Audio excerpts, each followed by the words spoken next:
I'm joined at the Inca conference by Charles Cameron. Charles, you've just chaired an event, an investor workshop, where some of the subjects were too much money in the market, too many altnets, for goodness sake. How did you manage to keep that lot under control? Well, first of all, it was an excellent workshop, very well attended. I don't think there are too many altnets. Indeed, some markets have hundreds of altnets, and we are probably approaching about 100 in the UK about now. So I think on the too many altnets, I would disagree. There's definitely a lot of money in the market, and that wasn't the case a few years ago.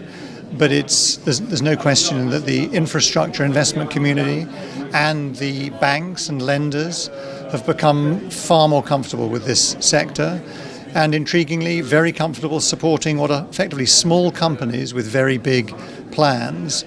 I'm delighted to see that as a British taxpayer. It's great to see private capital coming in to build this, because we've seen a lot of government subsidy for the incumbent. And I'm very glad to see that we don't rely upon that anymore. What are some of the issues facing investors at the moment into this market? Well, I think what we've seen, as I said, a lot of money's come in. Some of the issues that they face, I think, are now more about the pace at which companies can build. We know from other sectors there is a supply chain crunch. It's difficult to get chips and parts. There is supply chain for labour that also makes it more contested. And because the speed at which more companies are building, there is an increased risk of overbuild. So companies are bumping into one another now in a way they didn't bump into each other 2 or 3 years ago. So other challenges certainly include how to face off against regulation and the subsidy regime. It is quite complicated. It's quite difficult for small companies to secure subsidy.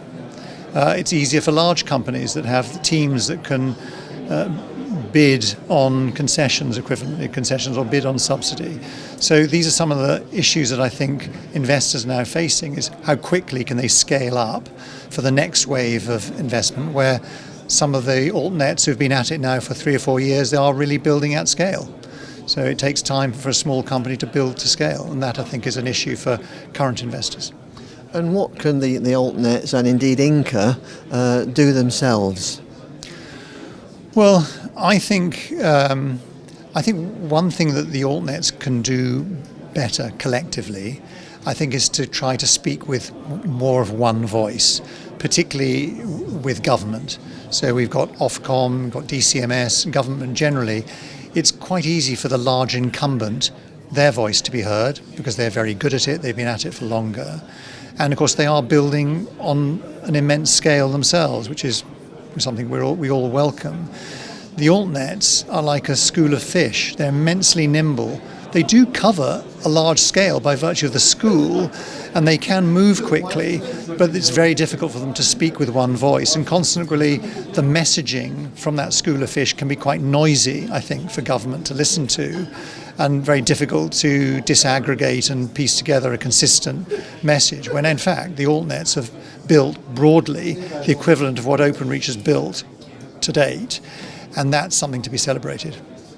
That's a very good description, a unique description. I've never heard that before. So can I just say thank you for chairing that session, and thank you for joining us today. Well, my pleasure.